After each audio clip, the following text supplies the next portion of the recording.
Falar de esporte agora na TV Bom Dia com Eric Oliveira, e o destaque é o jogo do Internacional, que ontem perdeu para o Cuiabá por 1-0 jogando no Mato Grosso. Veja agora as informações. Boa tarde, Eric.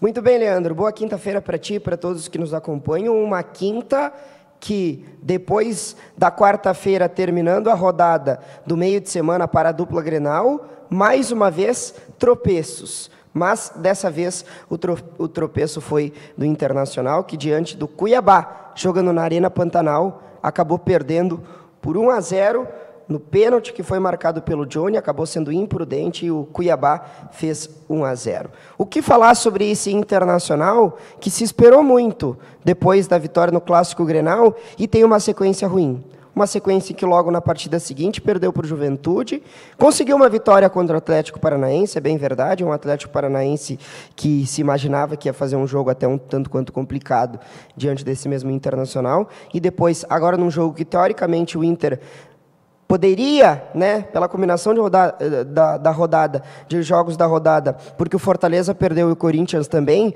o Inter, em caso de vitória, poderia entrar no G6 e talvez até uma posição um pouco acima. E mesmo assim não conseguiu vencer o Cuiabá, que é bom lembrar, brigava por objetivos distintos, eu sempre gosto de frisar isso, porque o Cuiabá estava lá embaixo, estava na briga contra o Grêmio, aliás. E aí, mexendo até com o imaginário de alguns torcedores, principalmente do Grêmio, de que o Inter está entregando alguns jogos, eu não vi isso. Eu vi falta de qualidade e até mesmo de vontade. Eu vi o Internacional desmobilizado. Acho que essa é a palavra que melhor cabe para um Internacional que, sem muita vontade, sem muita gana, em alguns momentos indo cobrar com alguma rapidez alguns laterais, mas um Inter que parece que, quando prova que tem qualidade, quando prova que o Diego Aguirre faz um trabalho muito bom, às vezes peca em jogos que eram tranquilos, como foi esse jogo contra o Cuiabá. Um Cuiabá que conseguiu uma vitória com alguma facilidade, que fez um gol de pênalti, mas que no primeiro tempo dominou. O Internacional que teve 33, próximo disso, de posse de bola no primeiro tempo, que viu o Cuiabá, óbvio, jogando fora de casa. O Internacional gosta de jogar dessa forma, reativa, esperando a bola contra-ataque, mas contra o Cuiabá. Então, eu acho que o Internacional decepcionou ontem, jogando com a ausência do Tyson, que é... Alguns gostam de dizer que o Tyson é meio time. Eu não gosto tanto desse exagero, mas é bom deixar bem claro que a ausência do Tyson ela faz muita diferença. O Edenilson, que voltou, desembarcou com a seleção brasileira e que até chegou a entrar no lugar do Caio Vidal. O Palácios, que em algumas rodadas anteriores vinha desencantando no meio-campo, não fez uma partida lá tão brilhante assim, mas acho que entrando dentro do contexto do Internacional, porque nenhum jogador fez uma partida brilhante ontem, um sistema defensivo como nós já esperávamos, com o Marcelo Lomba, com o Mercado e também Bruno Mendes, na lateral esquerda, o Paulo Vitor, na direita, o Saravia. Foi o Internacional, na minha opinião, medíocre, um Internacional medíocre, que acabou perdendo para o time do Cuiabá, resultado que coloca o Cuiabá fora.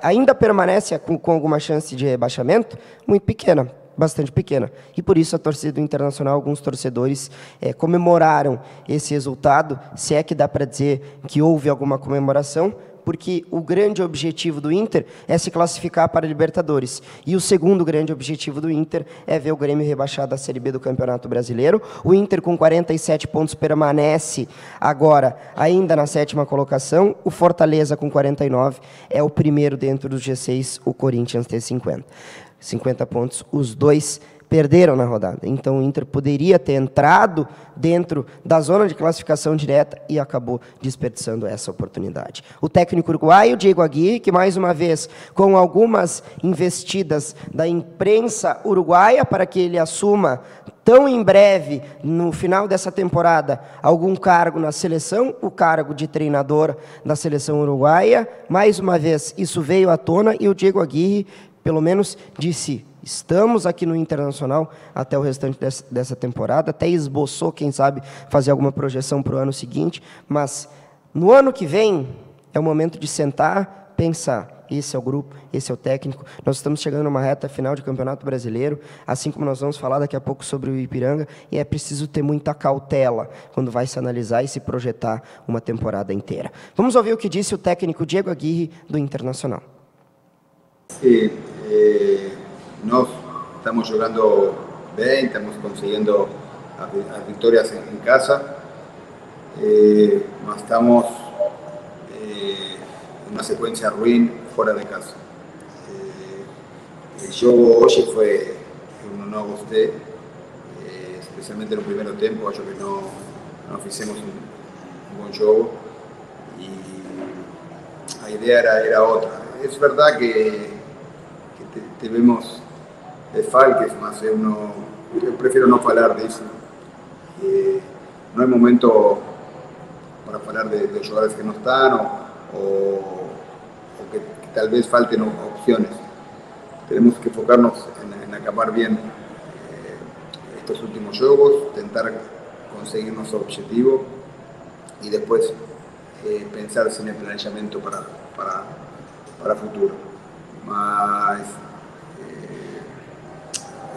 a verdade é que hoje não gostei do que apresentamos no campo e fizemos um jogo ruim. Muito bem, Leandro. Depois dessa derrota para o Cuiabá, o Internacional chega a uma série de 6 resultados negativos, jogando fora de casa. Nas últimas 6 partidas em que jogou fora do estádio Beira-Rio, empatou apenas uma e perdeu todas as outras. Perdeu 5 partidas, empatou uma. Então, é um retrospecto fora de casa em que o Inter realmente tem mostrado alguma insuficiência. Volta a jogar no fim de semana, no sábado, contra o Flamengo. Muito bem. Leandro, do outro lado, o Grêmio, que viu uma rodada terrível. Uma rodada que foi catastrófica para o Grêmio, que conseguiu acender aquela luz que já estava se apagando, começou a piscar mais uma vez, depois da vitória do Grêmio, tinha perdido para o América Mineiro e depois venceu o jogo contra o Bragantino, naquela partida na arena contra aquilo que falam, né, um time reserva do reserva contra o Bragantino, e viu ontem o Ceará ganhar do Fortaleza, se distanciar, não está mais na briga. O Atlético Goianiense empatou contra o América Mineiro, aquele mesmo América Mineiro que havia feito 3 gols no 3-1, que venceu do Grêmio. O Atlético Goianiense, esse sim está na disputa. O Cuiabá venceu do Inter, e aí aquilo que eu falei, né? O Inter entregou para o Cuiabá. Longe disso, eu acho que não foi, não entregou, e longe disso o Internacional perdeu por falta de qualidade no jogo de ontem. Cuiabá 1-0 no Inter,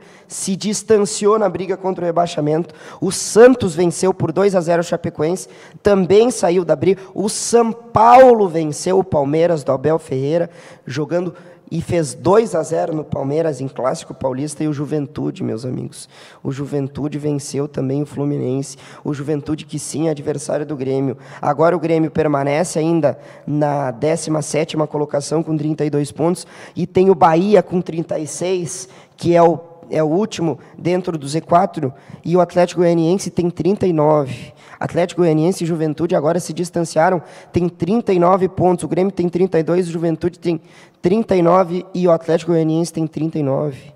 E o Bahia joga contra o Sport Recife hoje, às 21 horas. Se o Bahia vencer, tem 36, vai para 39 e aumenta de forma drástica essa diferença do Grêmio para os seus adversários. Então, a matemática, que antes se tinha uma projeção, 45 pontos, sempre se fala muito em time que está brigando para sair do rebaixamento, em 45 pontos, 45 pontos, mas essa régua da projeção que se faz, faltando 6 rodadas para o final do Campeonato Brasileiro, 6 para o Grêmio, porque tem um jogo atrasado contra o Flamengo, as outras equipes têm 5 partidas, como é o caso do Internacional, o Grêmio talvez tenha que brigar por 46 ou, se não, mais pontos, dependendo do resultado dos seus adversários. Então, aquela ideia, em 6 jogos, precisa vencer 5 partidas, talvez isso possa aumentar. Era 4 partidas que precisava vencer, agora pode ser 5, e talvez não seja suficiente. Então, a situação do Grêmio, que era delicada, ela se tornou terrível. É desesperador, e o Grêmio está num inferno que está a poucos passos, eu não diria nem passos, eu diria está a muito pouco de confirmar matematicamente o seu 3º rebaixamento. E aí não adianta o presidente Romildo Bolzan vir no vestiário fazer discurso antes do jogo do Bragantino, faltando 6 partidas para o encerramento da competição. quando está tudo perdido, ele assumir alguma responsabilidade ou tentar passar para o grupo, como foi feito, inclusive pelo próprio vice-presidente, o Denis Abraão, o Wagner Mancini, que, na minha opinião, faz um trabalho que já fracassou, e agora o presidente Romildo Bolzan querendo fazer algum discurso. É um momento em que o Grêmio se encontra em uma situação extremamente caótica, e agora nós começamos a ver se vai conseguir estabelecer um milagre e algo que vai ficar registrado na história do futebol gaúcho e brasileiro.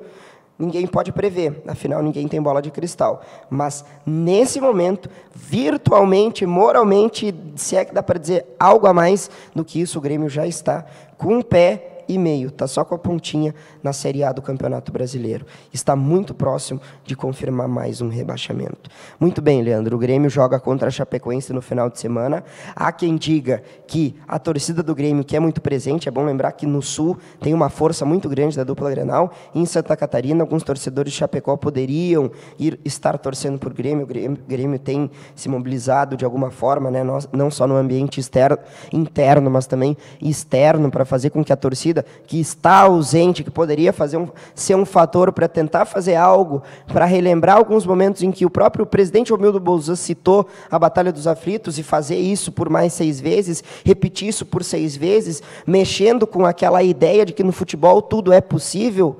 Eu acho que é o momento de se apegar ao improvável, porque senão nós já começamos a pensar no ano que vem com o Grêmio na Série B. Muito bem. Leandro, por falar no ano que vem, nós estamos num momento bastante curioso em que se gera uma série de especulações quanto ao ambiente interno do Ipiranga. Nós tivemos a informação de que o presidente Adilson Luiz Stankiewicz deve permanecer, mas ainda não há uma confirmação. Hoje, nessa quinta-feira e na sexta, mais precisamente, reuniões acontecem, e daí o Ipiranga irá oficializar, sim, o nome do presidente Adilson, mais uma vez, para o biênio 2022 e 2023, bem como também a permanência do José Escúcio no cargo de vice-presidente, o Ricardo Adanzik assumindo o Conselho Deliberativo e também diretor de futebol. O departamento de futebol, que acabou passando por uma ruptura que é significativa, sim. 2017 tinha o Renan Mubarak chegando, e ele passou 17, 18, 19, 20, 21, então foram 5 anos, e lembrando uma outra passagem que ele havia tido numa outra passagem, então foram 2 passagens, mais esses 5 anos que se acumulou, e agora, por mais que se gere algumas dúvidas, David está saindo, é provável que outros nomes vão sair, se gera uma série de especulações, não há nada oficial confirmado, mas uma série de especulações, mas é preciso ter um pouco de cautela. Por quê?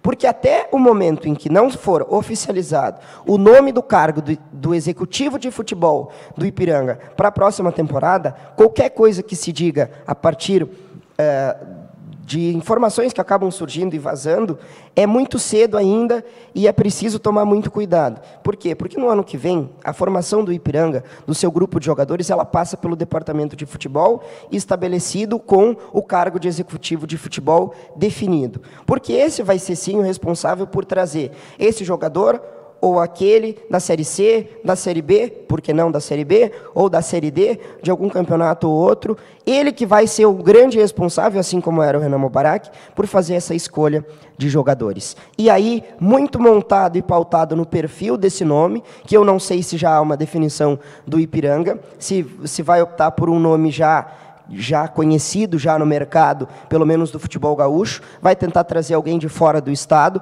Eu não tenho essa informação, é preciso se estabelecer esse perfil, e o Ipiranga, pelo menos ao que tudo indica, já deve trabalhar em prol desse nome, ao indicativo que na semana que vem isso já esteja mais ou menos organizado. O técnico Júnior Rocha também há informações de que não deve permanecer. É bom lembrar que ele tinha grandes propostas no Londrina, ele preferiu por permanecer, e nós perguntamos isso em entrevista que fizemos com o próprio técnico. Eu tentei contato e não consegui, está de férias nesse momento, mas o Ipiranga precisa pelo menos definir o nome desse técnico. Nós tivemos há pouco tempo atrás uma mudança de perfil com o Fabiano Daitz, que tinha um perfil um tanto quanto conservador, que preferia uma defesa um pouco mais organizada, com algumas saídas, e é preciso entender e estabelecer que, em uma ordem de hierarquia, primeiro se monta um departamento de futebol e depois, a partir disso, um grupo de jogadores, um técnico que consiga, a partir desse grupo, formar um modelo de jogo. Então, é preciso ter muita calma, a torcida do Ipiranga, sim, está naquela tensão para esperar o que vai ser do Ipiranga no ano que vem. Logo tem um campeonato gaúcho, nós viemos com força, sim. Mas, primeiro, o nome do executivo de futebol e depois o do técnico. Se vai ser Júnior Rocha ou depois o Ipiranga tem que definir um perfil, qual vai ser o modelo de jogo, se vai ser algo que vai ser semelhante ao do Júnior Rocha ou se vai ser ele mesmo, um Ipiranga que sai com a bola tocada, que tem um perfil um pouco mais agudo ofensivamente, se vai ter jogadores para conseguir jogar dessa maneira. Aí nós vamos saber a partir dessa semana. Ao que tudo indica, na semana que vem, na segunda-feira, o presidente Adilson estará presente aqui no estúdio do Jornal Bom Dia. Muito bem, Leandro, um abraço para todo mundo. Na quinta-feira, uma boa quinta-feira para todo mundo, e com mais informações nós voltamos. Um abraço para ti e para todos.